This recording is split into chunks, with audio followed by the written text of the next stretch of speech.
Assalamualaikum warahmatullahi wabarakatuh. Perkenalkan, nama saya Ainiyah Imarah dengan NIM 19136117 dari jurusan Geografi Prodi Geografi MK. Pada kesempatan kali ini saya akan mempresentasikan dan menjelaskan tentang ilmu ukur tanah yang nantinya akan dibagi menjadi 4 sub materi. Yang pertama yaitu pengantar ilmu ukur tanah, lalu yang kedua pengukuran tanah atau surveying, yang ketiga alat ukur tanah, lalu yang keempat klasifikasi survei. Langsung saja kita bahas yang pertama yaitu pengantar ilmu ukur tanah. Nah, ilmu ukur tanah adalah bagian dari ilmu geodesi yang mempelajari cara-cara pengukuran di permukaan bumi dan di bawah tanah untuk menentukan posisi relatif atau absolut titik-titik pada permukaan tanah. Di atasnya atau di bawahnya adalah memenuhi kebutuhan seperti pemetaan dan penentuan posisi relatif suatu daerah. Selanjutnya yang kedua, pengukuran tanah atau survei. Pengukuran didefinisikan sebagai seni penentuan posisi relatif pada, di atas atau di bawah permukaan bumi, yang mana berkenaan dengan pengukuran jarak-jarak, sudut-sudut, arah-arah, baik vertikal maupun horizontal. Nah, kemudian tujuan pengukuran yaitu menghasilkan ukuran-ukuran dan kontur permukaan tanah. Misalnya untuk persiapan gambar atau peta, menarik garis batas tanah, mengukur luasan dan volume tanah, dan memilih tempat yang cocok untuk suatu proyek rekayasa. Lalu, seseorang yang melakukan pekerjaan pengukuran ini dinamakan surveyor. Dalam keseharian kerjanya, seseorang surveyor bekerja pada luasan permukaan bumi terbatas. Selanjutnya, kita akan membahas alat ukur tanah. Alat ukur tanah ini banyak sekali ya jenis-jenisnya, yaitu ada meteran, kompas, klinometer, lalu ada waterpas dan total station. Nah, untuk alat ukur tanah ini bermacam-macam juga tujuan dan juga fungsinya. Alat ukur tanah ini dilakukan untuk melakukan pengukuran tanah, yang diperlukan beberapa alat yang menunjang agar mendapatkan perhitungan yang tepat. Nantinya hasilnya perhitungan tersebut dapat berguna untuk kepentingan seperti survei pemetaan pada permukaan bumi.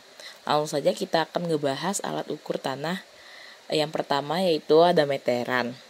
Meteran atau pipa ukur biasanya berbentuk seperti pita yang memiliki panjang tertentu.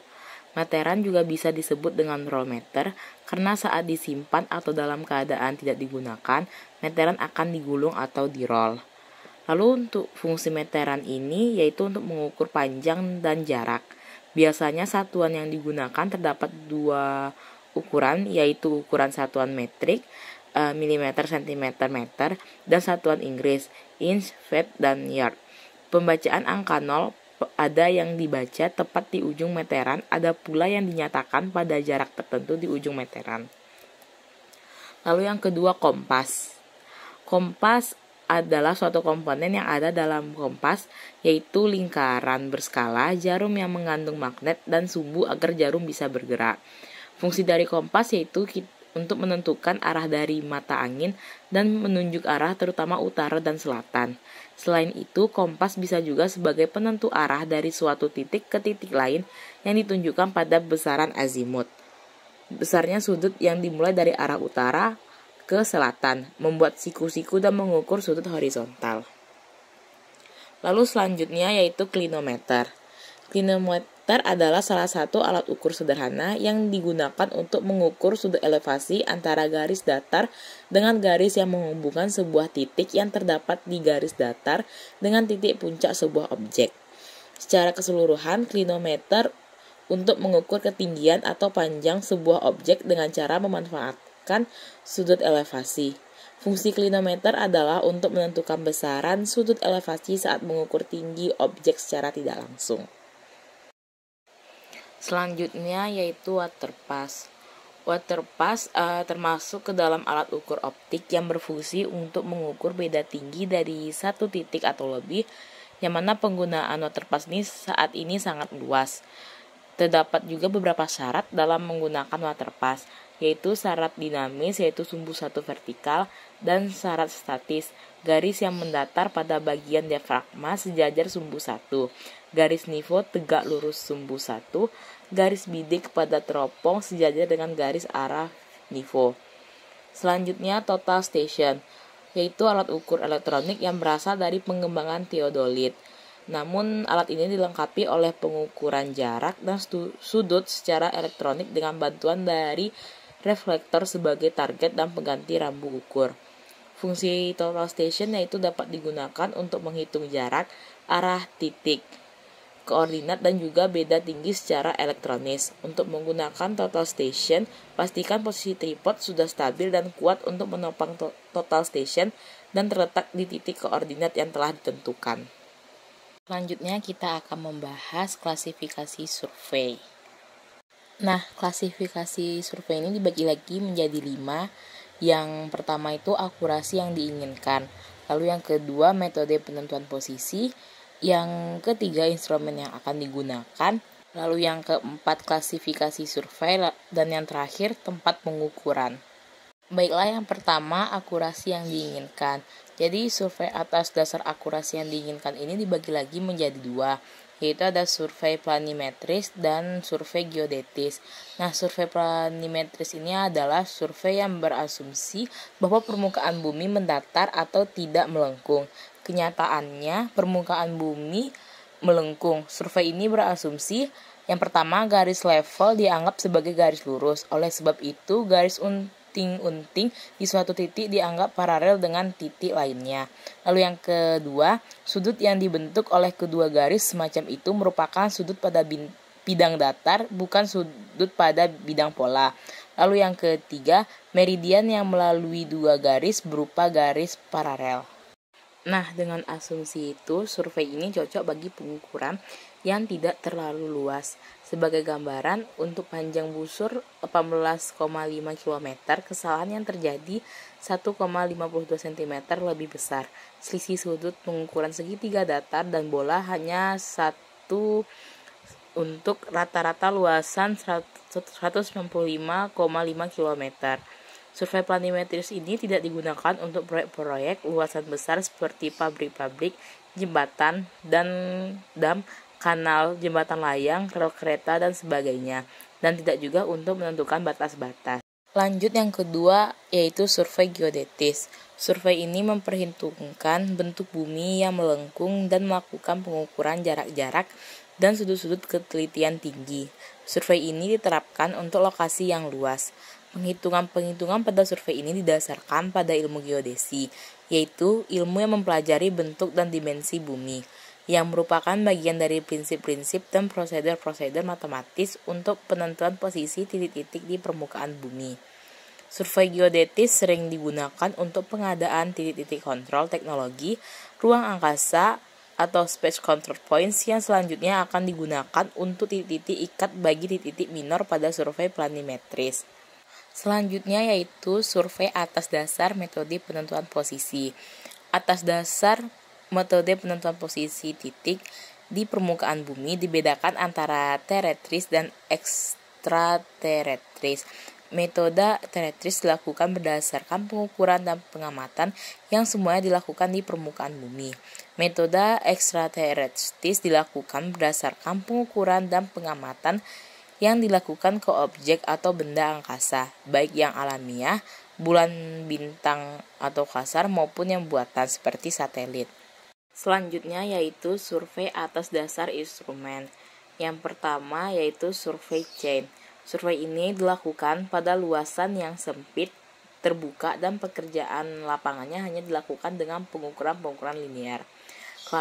Kelemahannya, survei sulit dilakukan pada tempat yang banyak hambatan, seperti pepohonan, dan sulit dilakukan pada tempat-tempat padat. Survei ini direkomendasikan untuk perencanaan pembangunan gedung, jalan, irigasi, dan saluran limbah. Selanjutnya, survei traverse, yang mana istilah traverse ini digunakan untuk pengukuran yang melibatkan pengukuran jarak-jarak dengan materan atau cane, arah-arah dan sudut dengan kompas atau teodolit. Kecepatan dan akurasi traverse bergantung pekerjaan lapangannya. Sebagai contoh, pada pengukuran batas dirancang pengukuran dengan traverse terbuka. Sementara itu, untuk pengukuran daerah yang padat dirancang pengukuran traverse tertutup. Survei traverse cocok untuk proyek-proyek besar seperti pembangunan waduk atau dam. Selanjutnya, survei tachymetry. Istilah ini digunakan untuk survei-survei yang menggunakan metode pengukuran jarak-jarak horizontal dan vertikal dengan pengamatan rambu melalui teodolit berteleskop khusus yang dilengkapi benang-benang stadia dan lensa.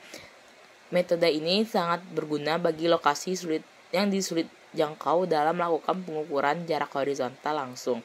Metode ini cocok untuk membuat kontur bagi pembangunan perumahan, bendungan, dan sebagainya. Selanjutnya yang keempat, survei penyipat datar, yang mana istilah ini digunakan untuk survei pengukuran ketinggian vertikal relatif di titik dengan suatu sifat datar atau waterfront dan rambu. Dan dalam perencanaan proyek konstruksi, dari mulai bangunan kecil sampai dengan bendungan, penting diukur kedalaman galian pondasi, transis, urungan, dan sebagainya. Hal ini hanya mungkin dilakukan dengan baik dengan mengukur tinggi relatif permukaan tanah dengan penyipat datar. Selanjutnya, plan tabling. Plan tabling ini digunakan untuk pengukuran grafis yang dilakukan secara serentak antara pekerjaan lapangan dan plotting. Clinometer atau alat ukur lereng bersama plan table ini yang digunakan untuk pengeplotan garis-garis kontur. Keuntungan di survei ini, kecil kemungkinan dijumpai data pengukuran yang tertinggal atau terlupakan karena dilakukan plotting langsung di lapangan. Sedangkan kelemahannya tidak direkomendasikan pada medan beriklim lembab. Lalu yang terakhir, survei triangulasi, yang mana jika akan dilakukan pengembangan wilayah, survei triangulasi ini diadakan. Wilayah itu dibagi-bagi menjadi jaringan segitiga. Beberapa sisi dipilih dan diukur secara teliti yang disebut baseline. Semua sudut diukur dengan transit, kemudian garis-garis lainnya dihitung melalui data-data ukuran baseline dan sudut-sudut dikoreksi dengan rumus-rumus sinus.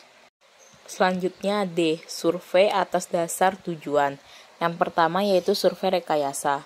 Survei ini dilakukan untuk penyediaan data yang lengkap untuk desain rekayasa seperti jalan layang, rel kereta, saluran air, saluran limbah, bendungan, jembatan, dan sebagainya.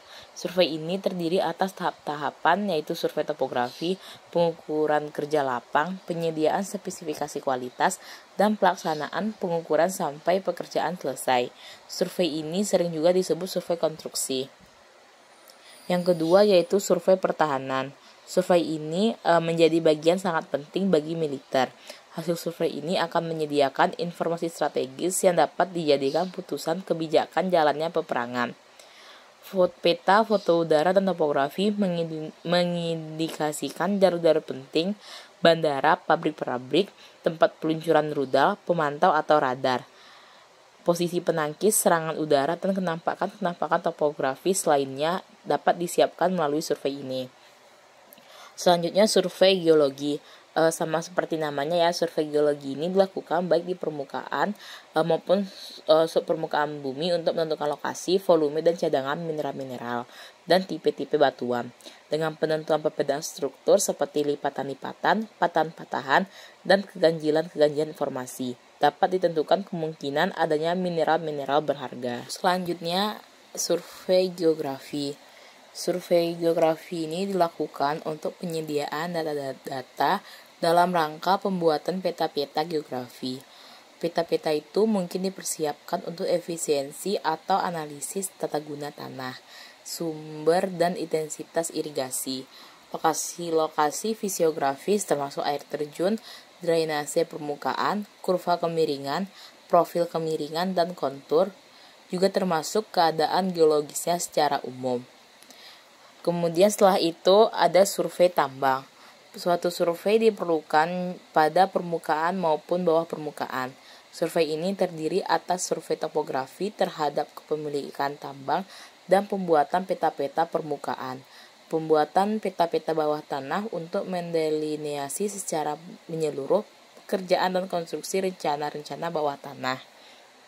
Selanjutnya ada survei arkeologi. Survei ini dilakukan untuk pengungkapan relik-relik atau barang peninggalan antik peradaban kerajaan, kota, kampung, benteng, candi, dan sebagainya yang terkubur akibat gempa bumi, longsor, atau bencana lainnya, dan semuanya itu dilokalisir, yang ditandai dan diidentifikasi. Selanjutnya yaitu survei dasar atas tempat. Nah, survei dasar atas tempat ini dibagi menjadi 4, yaitu survei udara, survei tanah, survei bawah tanah, dan survei hidrografi. Nah, kita akan ngebahas survei udara. Survei udara ini dilakukan dengan pemotretan dari pesawat berkamera. Survei ini sangat berguna untuk pengadaan peta skala besar. Meskipun survei ini mahal, direkomendasikan untuk proyek-proyek pengembangan wilayah. Karena survei ini dari permukaan tanah lambat dan sulit dilakukan bagi wilayah yang padat dan rumit. Nah, lalu selanjutnya yaitu survei tanah. Survei tanah ini diantaranya adalah pengukuran garis batas tanah, penentuan jarak dan asimutnya, pembagian tanah atas dasar bentuk, ukuran, perhitungan luas, pemasangan patok batas bidang tanah, dan penentuan lokasinya. Yang termasuk pada survei ini adalah survei topografi, survei kadastral, dan survei perkotaan. Selanjutnya yaitu survei bawah tanah. Survei bawah tanah ini dipersiapkan untuk perencanaan bawah tanah, penempatan titik-titik dan arah terowongan, lubang udara, arah aliran, dan sebagainya. Termasuk di dalamnya adalah pekerjaan transformasi koordinat dan bearing dari baseline permukaan tanah ke baseline bawah tanah. Yang mana salah satu contohnya yang survei bawah tanah ini adalah survei tambang. Selanjutnya yaitu survei hidrografi. Survei hidrografi ini berkaitan dengan badan air seperti sungai, danau, perairan, pantai, dan pengambilan data garis pasang surut dari badan-badan air tersebut. Selain itu termasuk dalam survei penentuan bentuk permukaan di bawah air untuk menilai faktor-faktor yang mempengaruhi navigasi atau pelayaran, keperluan air, konstruksi bangunan, dan sebagainya. Baik, dapat disimpulkan bahwa ilmu ukur tanah ini dibagi lagi subtemanya menjadi pengantar ilmu ukur tanah, pengukuran tanah, alat ukur tanah, dan klasifikasi survei. Yang mana ilmu ukur tanah ini adalah bagian dari ilmu geodesi yang mempelajari cara-cara pengukuran di permukaan bumi dan di bawah tanah untuk menentukan posisi relatif atau absolut titik-titik pada permukaan tanah, yang mana di atasnya atau di bawahnya dalam memenuhi kebutuhan seperti pemetaan dan penentuan posisi relatif suatu daerah. Kemudian juga di dalam pengukuran tanah itu didefinisikan sebagai seni penentuan posisi relatif pada di atas atau di bawah permukaan bumi berkenaan dengan pengukuran jarak-jarak, sudut-sudut, arah-arah baik vertikal maupun horizontal. Lalu lanjut alat ukur tanah. Alat ukur tanah banyak sekali macamnya. Salah satunya yaitu meteran, kompas, klinometer, waterpass, total station. Lalu ada juga GPS dan lain-lain, yang mana untuk tujuan dan fungsinya itu berbeda di setiap alat ukur tanah. Lalu lanjut di dalam klasifikasi survei dibagi lagi menjadi 5, yaitu akurasi yang diinginkan, yang mana di akurasi yang diinginkan ini dibagi lagi menjadi 2, yaitu survei planimetris dan survei geodetis. Kemudian survei atas dasar metode penentuan posisi ini dibagi lagi menjadi 2, yaitu terestris dan ekstraterestris. Lalu lanjut di survei atas dasar instrumen dibagi lagi menjadi 6, survei chain, survei traverser, survei tachymetry, survei penyipat datar, tanya tabling, dan survei triangulasi. Sedangkan survei selanjutnya yaitu survei dasar atas 4, yaitu survei udara, survei tanah, survei bawah tanah, dan survei hidrografi. Yang mana survei udara ini kita berfokus kepada bagian yang di udara, sedangkan survei tanah ini kita berfokus kepada tanah, contohnya aja seperti pemetaan dan lain-lain. Lalu kemudian untuk survei bawah tanah ini contohnya seperti bahan tambang. Dan untuk survei hidrografi contohnya seperti batas laut atau batas pasang surut. Nah, itulah hasil dari presentasi dan penjelasan dari ilmu ukur tanah. Mohon maaf bila ada kesalahan. Saya Ainiyah Imarah. Wabillahi taufiq wal hidayah. Wassalamualaikum warahmatullahi wabarakatuh. Sekian, dan juga jangan lupa untuk comment, subscribe, dan like. Terima kasih.